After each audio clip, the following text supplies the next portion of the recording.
Bienvenidos al episodio número 2 del Sueño Americano, vuestro podcast NBA. Hoy os traigo un episodio cargado de análisis en el que vamos a echar la vista atrás a unos Juegos Olímpicos que fueron apasionantes en el plano baloncestístico y de los que podemos sacar conclusiones muy interesantes en clave NBA. Y antes de empezar, quiero hacer una pequeña reflexión, y es que tengo la sensación de que en el mundo NBA se le da mucha coba al Summer League, donde a la gente le encanta sobrereaccionar y sacar conclusiones locas sobre un puñado de partidos de chavales de 18, 19 y 20 años que en el fondo son un teatrillo, ya que no hay nada en juego. En cambio, luego llegan los Juegos Olímpicos en los que tenemos a superestrellas NBA compitiendo al máximo nivel y a nadie le importa, o por lo menos nadie se detiene a analizar qué es lo que ha sucedido y cuáles son las posibles repercusiones. Pues bien, en este podcast vamos a darle a los Juegos Olímpicos la importancia que se merecen. Además, en este episodio trataremos temas muy interesantes como el fenómeno de los jugadores mediocres en la NBA que se convierten en superhéroes con su selección. También hablaremos de las posibles ventajas de agrupar a muchos jugadores del mismo país en un equipo NBA. Hablaremos del drama de Tatum y Gobert y de muchos temas más. Así que 3, 2, 1, empezamos.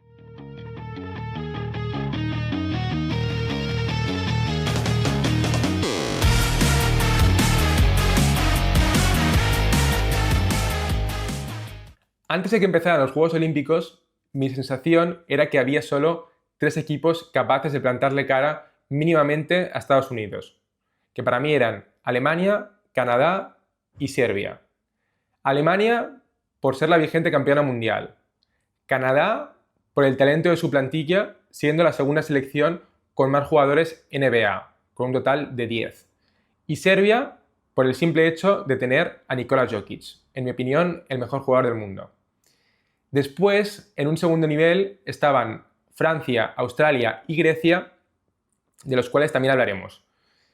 Y luego el resto de selecciones hay que decir que han tenido un papel más bien testimonial, pero debo decir que me sorprendió gratamente la selección española, que a pesar de estar en el grupo de la muerte y tener muy complicado el pase a cuartos, logró vencer a Grecia y se quedó muy cerquita de ganar a Canadá, que si lo hubieran hecho, pues se hubiesen clasificado.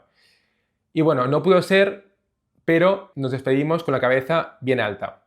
Y otra grata sorpresa fue la de Sudán del Sur, que fue la gran sensación en el plano humano, convirtiéndose en una historia de inspiración para todos. Bien, para los que no conozcáis la intrahistoria de esta selección, os explico brevemente. Para empezar, Sudán del Sur es el país más joven del mundo, ya que se independizó en el año 2011 tras años de guerra civil, hambre y pobreza. Entonces, solamente por este hecho ya es sorprendente que fuesen el único representante africano en los Juegos Olímpicos. Y esta historia de éxito se debe a que hace 5 años Luol Deng, el famoso exjugador NBA, se convirtió en presidente de la Federación de Baloncesto de Sudán del Sur, de donde él es originalmente, aunque también tiene nacionalidad inglesa, y su papel fue clave a la hora de montar este equipo, reclutando a muchos de sus jugadores personalmente. Como explicaba Luol Deng, este viaje de Sudán del Sur iba mucho más allá del baloncesto. Estamos hablando de que este equipo está repleto de jugadores que tuvieron que abandonar el país de pequeños o que directamente nacieron como refugiados. En línea con esta historia de superación viene el apodo del equipo, que es el de las estrellas brillantes.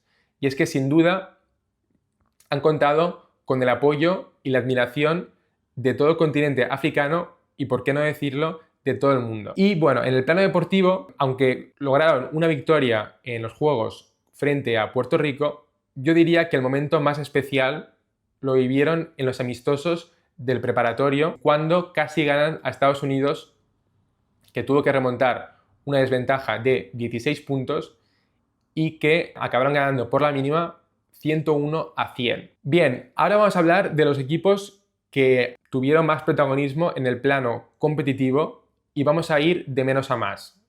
Y esto significa que primero toca hablar de Grecia. A ver, en cuanto a Grecia no hay mucho que decir, ¿vale? Lo que vimos no es un equipo, sino Giannis y 11 tíos más. Lo de Grecia es una falta de talento generalizada y era especialmente palpable en ataque, ya que la falta de tiro de este equipo era algo abrumador y es un elemento fundamental cuando quieres construir un equipo alrededor de Giannis. Y claro, ante la falta de socios fiables, pues Antetokounmpo tuvo que hacer la guerra por su cuenta y eso sí, acabó siendo el máximo anotador por partido de todos los Juegos Olímpicos. Por lo tanto, su actuación individual fue excelente, pero estaba tan solo que no pudo llevar a Grecia más allá de los cuartos de final. Bien, el siguiente equipo es Australia. Para mí, uno de los equipos más infravalorados, tanto antes de los Juegos Olímpicos como después. Y es que la gente, yo creo que se olvida de que le hicieron sudar la gota gorda a Serbia, contra los que jugaron en cuartos.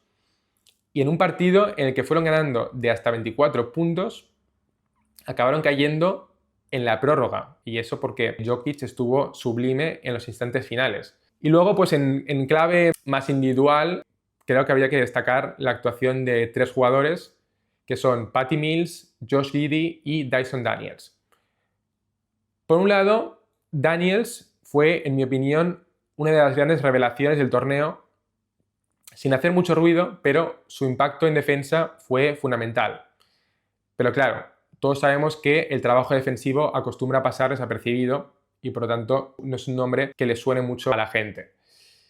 Pero la realidad fue esta, fue un monstruo defendiendo el perímetro y en ataque también tuvo una actuación más que correcta porque fue muy eficiente y cumplió con su rol, así que no se le puede pedir mucho más. Lamentablemente sí que es verdad que justamente en el partido contra Serbia tuvo su peor partido, una actuación bastante discreta, pero yo me quedo con el global y creo que el rendimiento fue muy positivo. El siguiente jugador del que quiero hablar es Giddey. En los Juegos Olímpicos, Giddey nos mostró su cara positiva, posiblemente motivado por su traspaso a los Bulls. Fue el motor ofensivo del equipo, junto a Patty Mills, pero claro, sus carencias en defensa afloraron igual que lo vemos en la NBA. Y claro, yo pensando un poco en clave NBA y en su encaje en Chicago, veo que los Bulls claramente, con el traspaso enviando a Caruso a Oklahoma, pues demuestra que tienen muchas esperanzas depositadas en él, pero yo personalmente no lo acabo de ver. Es un jugador que por momentos te muestra flashes muy interesantes, pero luego si miras el global y si analizas fríamente, deja mucho que desear. Para empezar, necesita el balón en sus manos casi en todo momento y en Chicago esto es complicado, siendo que están Vucevic, Lavin y Kobe White, que todos necesitan también el balón. Y Giddey es un jugador ofensivamente bueno, pero poco versátil. Y creo que los Bulls no tienen las piezas necesarias para construir un equipo bueno en torno a Giddey. Y luego está el tema del tiro, ¿vale? Que en los Juegos Olímpicos vimos unas estadísticas muy extrañas porque lanzó desde el triple un 47%, que es genial, pero luego tan solo un 54% en tiros libres. O sea, que es una cosa muy, muy rara. Normalmente el porcentaje de tiros libres suele ser el doble que el de triples. Y en este caso la diferencia es de 5%. Y por último, como decía, el último jugador es Patty Mills. Mills ha sido y es una bestia en el contexto de la selección australiana. Ha tenido una trayectoria intachable y este año ha tenido un rendimiento muy bueno, pero yo lo que quiero destacar es uno de los grandes misterios de algunos jugadores que en la NBA son más bien de perfil bajo o, bueno, de nivel mediocre, pero que luego en la selección rinden a un nivel altísimo y que parecen superestrellas.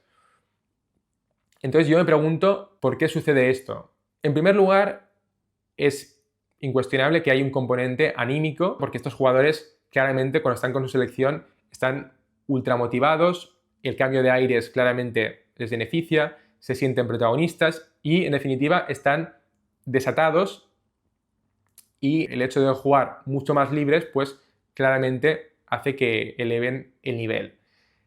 También hay un componente táctico, y es que estos jugadores no es que simplemente les apetezca ser protagonista, sino que el éxito de su equipo exige que lo sean. Se les piden mucho a estos jugadores y el equipo está construido en torno a ellos. Por lo tanto, es mucho más fácil que salgan a reducir sus virtudes cuando la composición del equipo está pensada para elevar, en este caso, a Patty Mills. A lo mejor, si les diesen una oportunidad similar en la NBA, también podrían ofrecer prestaciones mucho mejores, pero evidentemente en la NBA las jerarquías y el talento en general es mucho mayor y más complejo, y por lo tanto pues no se les presentan esas oportunidades a estos jugadores. También quería nombrar otro ejemplo clarísimo de esto, que es el caso de Dennis Schröder en Alemania, que también es un jugador que, sobre todo en el Mundial del 2023, estuvo espectacular y nunca le hemos llegado a ver rendir a ese nivel en la NBA. Bien, pasamos a la siguiente selección, que es Canadá. Este es un equipo, como decía al principio, con muchísimo talento, pero desafortunadamente está todo concentrado en el perímetro y esto deja un gran agujero en el interior. Y por lo tanto lo voy a decir sin tapujos. Todos los jugadores que miden 2 metros o más en Canadá son unos paquetes. Lo siento, pero es verdad. Y tampoco hizo falta un pívot increíble como Jokic o Embiid para evidenciar este hecho, sino que fue el propio Gershon Yabusele, el francés, el que desmontó por completo la defensa interior canadiense. Yabusele fue una fuerza imparable, causando todo tipo de problemas en ataque, posteando y creando muchísimas superioridades. Y lo curioso es que no estuvo acompañado por un grandísimo Wemby, sino que este, que estuvo muy fallón, con un 2 de 10 en tiros, tuvo un partido muy discreto y fueron Cordinier y Fournier los que, enchufando mucho desde el tiro exterior, apoyaron a Yabusele y llevaron a Francia hasta la victoria en los cuartos de final. Y claro, por contra, uno pensaría que al menos Canadá podría mantener el ritmo anotador frente a Francia, pero es que tuvieron un arranque pésimo, anotando tan solo 10 puntos en el primer cuarto, y pues con eso Francia abrió una brecha que acabó siendo inalcanzable para los canadienses. De modo que cayeron eliminados en los cuartos de final, siendo un equipo que aspiraba a al menos lograr alguna medalla. Y en cuanto a nombres propios, la verdad es que hay muchos señalados, pocos se salvan, pero ninguno más señalado que, en mi opinión, Jamal Murray. Él, junto con Dillon Brooks, fue un desastre, sobre todo ante Francia. Estos dos jugadores lanzaron en conjunto un 4 de 22 en tiros de campo. Y bueno, Dillon Brooks sabemos que es un tipo que no se arruga y que tiene que aprender a dar un paso atrás en momentos así, cuando no tiene el día, porque no es un jugador que ofensivamente deba tener el protagonismo que a veces él considera que debe tener. Pero del que sí que se espera que contribuya mucho más en ataque es de Murray. Y su actuación realmente no solamente ante Francia, sino en general en los Juegos Olímpicos, fue muy alarmante. Y esto nos lleva a hacer una reflexión también en cuanto a su futuro en la NBA con los Nuggets, porque antes de que empezaran los Juegos Olímpicos se rumoreaba que Denver le iba a ofrecer una extensión en verano, pero que simplemente estaban esperando a después de los Juegos Olímpicos por eliminar el riesgo de una posible lesión. Pero es que ahora no solamente existe la preocupación de las lesiones que, bueno, han afectado y perjudicado a Murray en los últimos años, sino que también ves su rendimiento reciente y también te genera muchísimas dudas. Por lo tanto, ya veremos en qué queda la cosa, pero es una situación bastante incómoda para iniciar la temporada de NBA cuando tu segunda espada, que seguro que le gustaría firmar la extensión, pues si no se la ofrecen, Murray no estará muy contento y a ver eso qué tipo de dinámicas crea en el vestuario. Así que bueno, yo estoy preocupado, pero por otra parte vamos a confiar en que la grandeza de Jokic se anteponga ante todo y permitan a Denver recuperar el nivel de forma de hace 2 temporadas. El siguiente jugador del que quiero hablar es RJ Barrett, que en global estuvo bien. Habría que destacar el casi 44% en triples, pero claramente fue un jugador que fue de más a menos. Y pues junto con Brooks y Murray tuvo su peor actuación ante Francia. Y claro, cuando ya tienes a 3 jugadores importantes que hacen un partido pues nefasto en una eliminatoria, pues esto explica la eliminación. Y respecto a los jugadores interiores, como decía, Dwight Powell fue un desastre y yo hago la siguiente reflexión. Cuando tienes un jugador que en ataque no suma y que en defensa tampoco te hace gran cosa, pues oye, busca alternativas. Yo hubiese apostado por Olynyk, que por lo menos permite espaciar la cancha en ataque y en defensa pues es que tampoco te restaría tanto.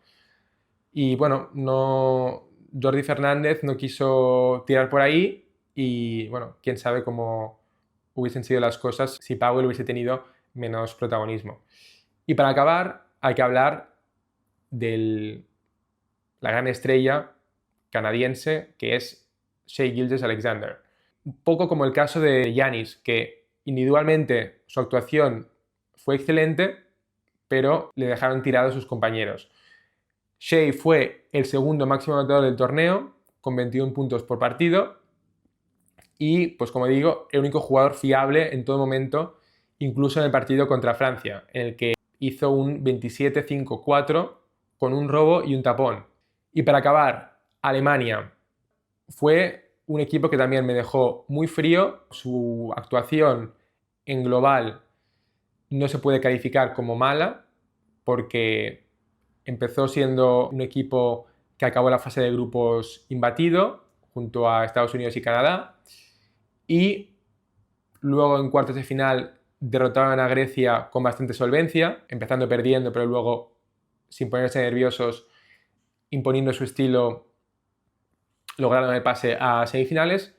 Pero en semifinales, pues digamos que les pudo la presión y Francia hizo valer el factor cancha, ¿no?, al jugar en París. En ese partido, del que quiero hablar brevemente, Alemania partía como favorita y para mí es que tiene mejor equipo, pero digamos que se alinearon los astros en favor de los franceses, porque si a mí me llegan a decir antes del partido que Wemby iba a lanzar 4 de 17 en tiros de campo y que Gobert iba a tener un papel prácticamente nulo, te diría que Alemania ha ganado el partido con facilidad.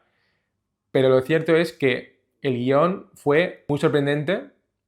Alemania empezó con una ventaja de 10 puntos en el segundo cuarto, pero al descanso ya se había sumado y creo que iban empates, y el motivo fue que Alemania anotó tan solo 8 puntos en el segundo cuarto. También se juntó que Schröder no tuvo el día en ataque, lanzando un 6 de 18 en tiros, y en días como este se echó de menos, en mi opinión, a Franz Wagner, que aportó solamente 10 puntos y que pues no supo dar ese paso al frente, ¿no?, que se le pide a las grandes estrellas cuando su socio en ataque pues no tiene el día.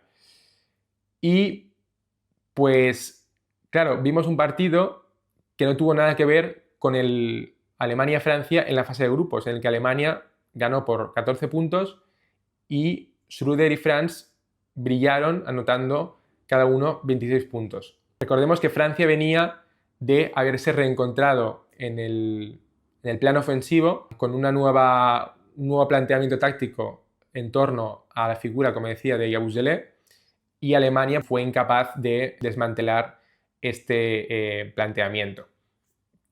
Y luego, pues, aún tenían la oportunidad de pelear por el bronce contra Serbia, pero la verdad es que ese partido no estuvo muy igualado y Serbia fue muy superior. Alemania, para mí, se pasó de frenada con el triple, ya que lanzaron 15 en los primeros 12 minutos del partido y estoy hablando de tiros que ni siquiera eran liberados, o sea, estaban forzando mucho desde el exterior y por contra veíamos a un equipo serbio con un gran IQ, es decir, leyendo el partido a la perfección y obviamente liderados por Jokic, que empezó dominando desde el poste, con lo cual tuvieron un muy buen arranque y abrieron una brecha de +10 en el marcador y a partir de ahí, pues como digo, con paciencia, con buena circulación y aprovechando muy bien las superioridades cada vez que se presentaban y al final, pues como digo, Alemania nos ha dejado un sabor de boca más bien malo y yo personalmente siento que no nos han ofrecido su mejor versión, al menos en los partidos decisivos, y esto pues es una lástima. Y en cuanto a sus protagonistas, quiero hablar de Schröder y de Franz. En primer lugar, Schröder fue el quinto máximo asistente de los Juegos Olímpicos, con 7,5 asistencias por partido, y un grato 39% desde el triple, cuando recordemos que Schröder no es un gran tirador desde el exterior. Pero por encima de Schröder esperábamos mucho más de Franz. Es un jugador que acaba de firmar una extensión por el máximo con Orlando, que supera los 250 millones de dólares. Y, pues como digo, en estos Juegos Olímpicos nos ha dejado bastante fríos. Es cierto que ha tenido sus momentos positivos, tanto en ataque como en defensa. Por un lado, ha sido el sexto máximo anotador de los Juegos Olímpicos y, por ejemplo, ha sido el jugador que más robos ha conseguido, pero le ha faltado esa consistencia y el hecho de asumir mayor protagonismo, como decía, en momentos clave. Y si a eso le sumas el hecho de que ha lanzado 20% desde el triple, pues claro, esto es un dato que cuesta de digerir. Y además, este ha sido el gran problema de Franz Wagner con los Magic en la temporada pasada. Y por lo tanto, va a tener que ser un área de mejora en la que trabaje mucho para poder justificar el pedazo de contrato que le han dado. Desde luego, desde Orlando tienen mucha fe en él y veremos si acompaña, como es debido, a Paolo Banchero, que también tiene un año de crecimiento y de expectativas muy altas, porque recordemos que Orlando no se ha reforzado prácticamente en ataque. Así que Banchero y Wagner van a tener aún muchísimas responsabilidades en el plano ofensivo y estoy deseoso por ver si ante este reto salen airosos o si se hunden. Bien, con esto concluye la primera parte de este episodio y en la segunda continuaremos con los equipos que conforman el medallero olímpico. Así que os veo en la parte 2. Hasta ahora.